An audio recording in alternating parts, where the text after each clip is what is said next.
New tonight, CBS Austin News obtains search warrant video and affidavits filed in connection to last Friday's deadly school bus crash in Bastrop County. I'm just in disbelief. You read about this stuff, you see about it all over the TV, and you just don't think it's going to happen to you. Begins with breaking news. We're following major breaking news tonight in Bastrop County. This is a view live from above the crash from our helicopter. DPS says the school bus, a concrete truck, and another passenger vehicle were involved. A Hays CISD school bus carrying 44 children and 11 adults is hit by a concrete truck on State Highway 21 near Caldwell Road in Bastrop, killing one child on the bus and one adult male in a vehicle following behind. We're learning the driver of the cement pump truck, Jerry Hernandez, consumed marijuana the night before and cocaine the morning of the crash. CBS Austin News begins with breaking news. Breaking news tonight, the Texas Department of Public Safety arrests 42-year-old Jerry Hernandez for criminally negligent homicide.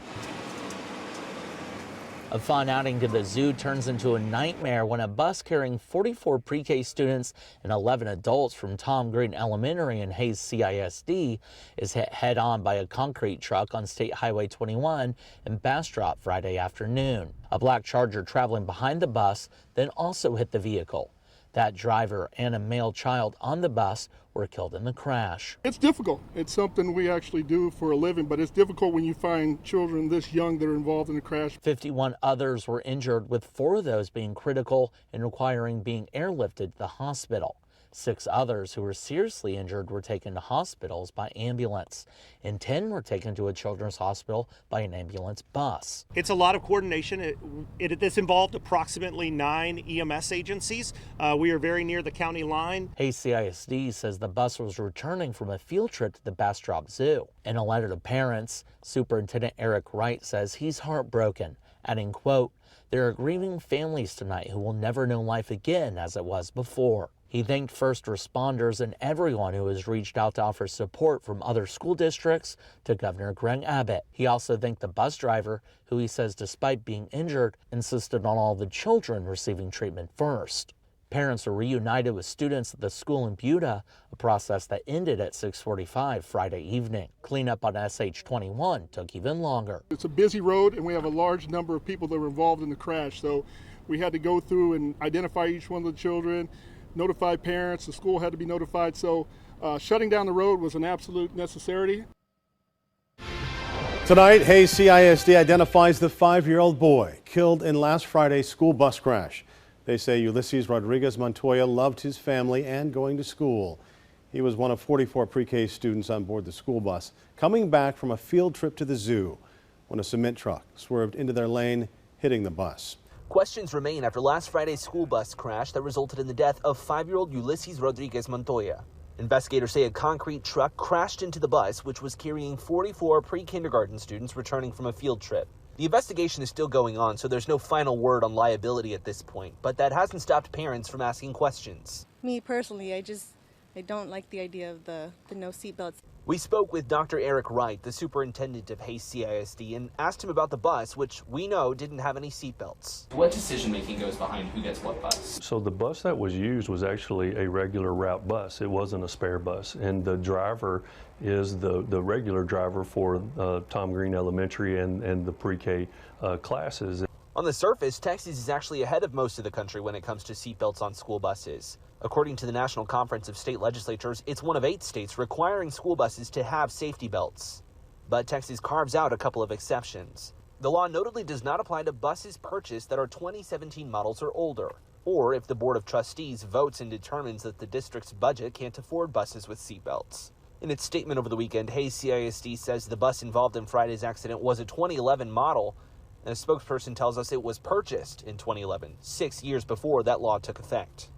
You could try to make an argument that the school district should be held responsible for putting these kids on the bus without seatbelts. For everybody to try to put blame on this one issue, when they should be putting it on the driver of the concrete truck, kind of is baffling to me. CBS Austin reached out to other school districts in our area to see whether their buses are equipped with safety features like seatbelts. Austin ISD, Lake Travis ISD, Round Rock ISD, and Eanes ISD all say their school buses have seatbelts. Georgetown ISD says 86% of its route buses have seatbelts. Manor ISD says they have 55 buses in their fleet. 30 of them are equipped with seatbelts, 25 with designated seatbelts.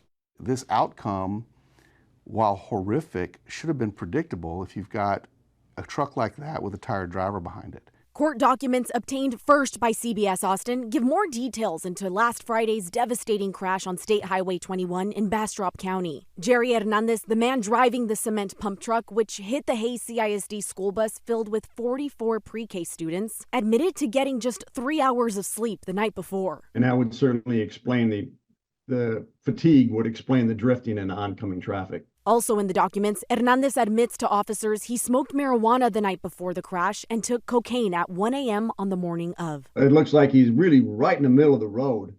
And I don't see the driver's face at this point. Lee Jackson has worked as a crash and accident investigator in Texas for nearly 40 years. Normally what you would see at this point is the truck driver in complete panic mode.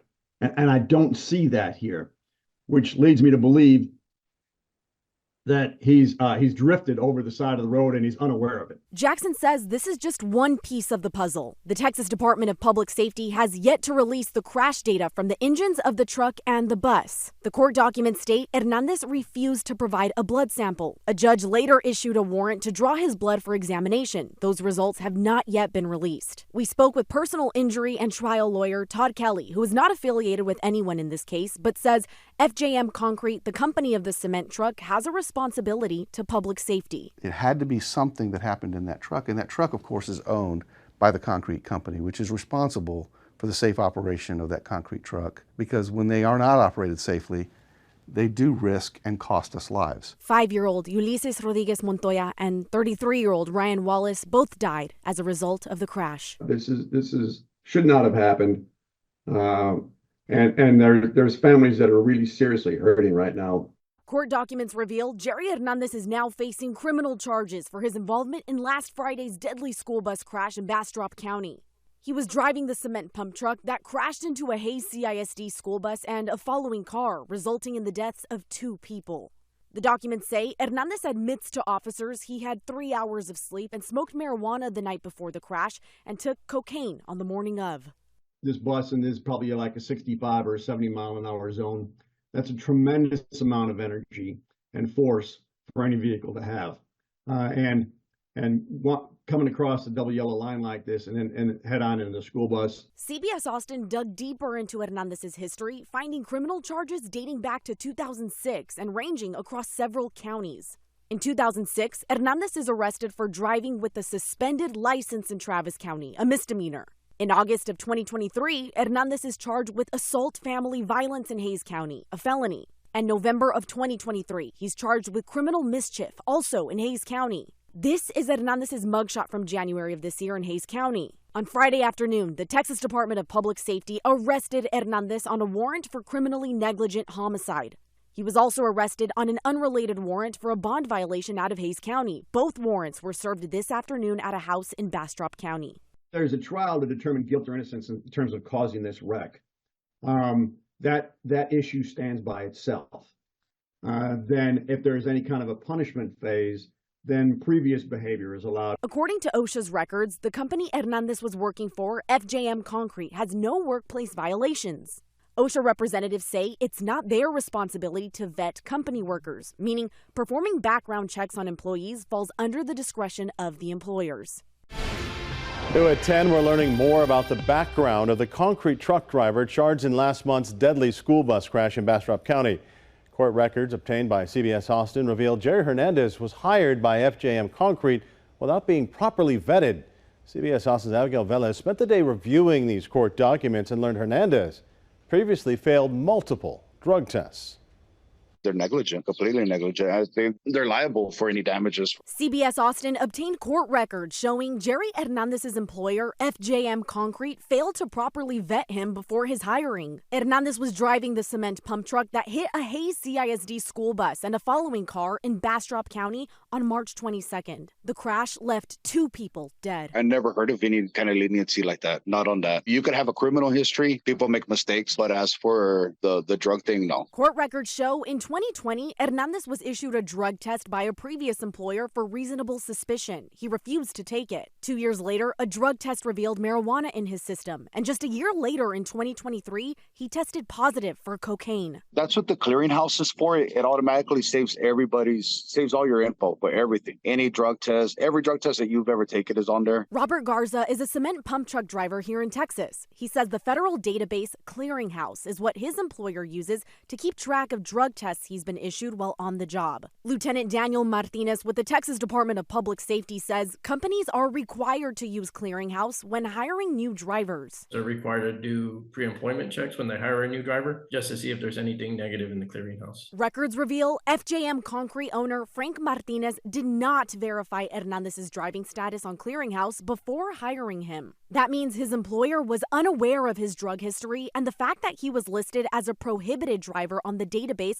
for failing multiple drug tests in the past. If they had that prohibited status, they would be able to see that. That doesn't keep the driver from being employed.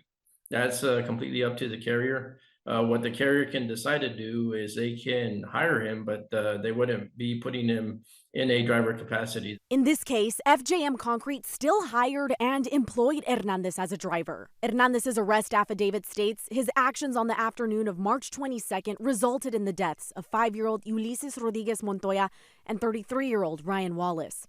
Hernandez is now charged with criminally negligent homicide. Reporting in Austin, Abigail Velez, CBS Austin News.